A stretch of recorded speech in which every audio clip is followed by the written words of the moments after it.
नमस्कार मंडळी, मनसई फूड्समध्ये तुमचं खूप खूप स्वागत आहे। आज आपण करणार आहोत कोकणातील पारंपरिक अशी कुळथाची पिठी।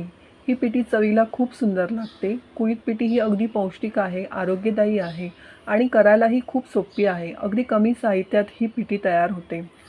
तुम्हाला ही अशा पारंपरिक रेसिपी आवडत असतील तर चॅनलला लाईक, शेअर आणि सबस्क्राईब करायला विसरू नका। चला तर मग आपण रेसिपीला सुरुवात करूया। इकडे मी पाव वाटीच्या प्रमाणात कोळीथ पिठी घेतली आहे। पिठी मी लोकल मार्केटमधूनच आणली आहे। तुम्हाला कुठल्याही मार्केटमध्ये ही कोळीथ पिठी मिळून जाईल। तर आपण ह्याची एक हलकी अशी एकदम पातळ स्लरी बनवणार आहोत। मी जवळजवळ 2 पेले भरून पाणी घातलं आहे आणि ह्याची अगदी पातळ स्लरी बनवायची आहे, जेणेकरून आपण फोडणी देताना ह्याच्यामध्ये गुठळ्या होणार नाहीत। त्यासाठी आपण हे एकदम पातळ करून घ्यायचं आहे। अशी पातळ स्लरी आपल्याला बनवून घ्यायची आहे। त्यानंतर मी एका कढईमध्ये 2 मोठे चमचे तेल घेतलं आहे। त्याच्यामध्ये आपण फोडणीसाठी थोडं जिरं घालायचं आहे, थोडी मोहरी घातली आहे, 2 ते 4 लसणाच्या पाकळ्या घातल्या आहेत, थोडा कढीपत्ता घालायचा आहे आणि मी एक मोठी मिरची घातली आहे चिरून आणि एक छोटा कांदा घातला आहे। आता हे सगळं आपण मध्यम गॅसवरती चांगलं भाजून घ्यायचं आहे।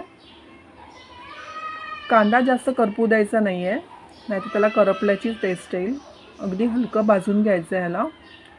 त्यानंतर मी इथे पाव चमचा हळद घातली आहे, 1 चमचा धनजिरा पावडर घालायची आहे, तेही सगळं मिक्स करून घ्यायचं आहे। कांदा भाजल्यानंतर जी आपण स्लरी केली होती त्यामध्ये हळूहळू ओतायची आहे। गुठळ्या होणार नाही याची काळजी घ्यायची आहे आणि हलकं करून आपण हे सगळं ढवळून घ्यायचं आहे।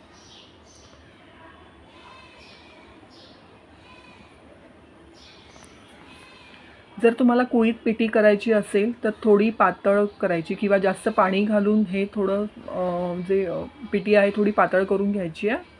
आणि जर तुम्हाला कोळीथ पिठलं करायचं असेल तर ह्याची कन्सिस्टन्सी थोडी जाड ठेवली तरी चालेल। मग त्यासाठी तुम्ही पाणी कमी घालायचं आहे। मला इथे कोळीथ पिठी करायची होती म्हणून मी पाणी जास्त घातलं आहे। आणि ह्यामध्ये जर गुठळ्या होत असतील त्या आपण अशा चमच्याने मोडून घ्यायच्या।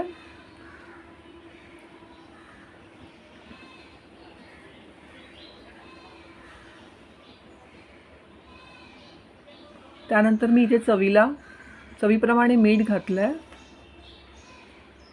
आणि 2 कोकम घातले आहेत। कोकम घातल्यामुळे पिठीला चांगली आंबट आणि गोड अशी चांगली चव येते। कंटिन्यू आपण सारखं ह्याला हलवत राहायचं आहे, जेणेकरून ह्या गुठळ्या होऊ नये म्हणून।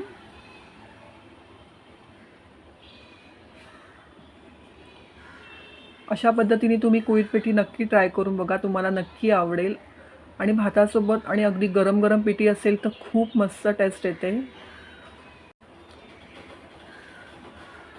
ही कन्सिस्टन्सी आपण ठेवायची आहे।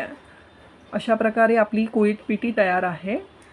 त्यानंतर मी इथे थोडंसं खोबरं घातलं आहे, ओलं खोबरं घालायचं आहे। जर तुम्हाला आवडत नसेल तर तुम्ही स्किप करू शकता, पण कोकणातलं असाल तर तुम्हाला खोबऱ्याशिवाय ह्या कुठल्याच पदार्थाला चव येणार नाही। तर तुम्ही ही खोबरं नक्की घालून ट्राय करून बघा, खूप मस्त चव लागते। आणि नंतर त्यावर थोडीशी कोथिंबीर टाकायची आहे। तर अशा प्रकारे आपली कोळीथ पिठी तयार आहे। आता आपण सर्व करूया। तुम्ही बघू शकता मंडळी, किती मस्त टेक्स्चर आले आणि दिसायलाही किती सुंदर दिसते आहे। अशा प्रकारे तुम्ही कोळीथ पिठी ट्राय करून बघा, तुम्हाला नक्की आवडेल आणि गरम गरम भातासोबत खायला खूप टेस्टी लागेल। तुम्हाला जर जास्त कोळीथ पिठलं करायचं असेल तर ह्याची कन्सिस्टन्सी ठेवू शकता।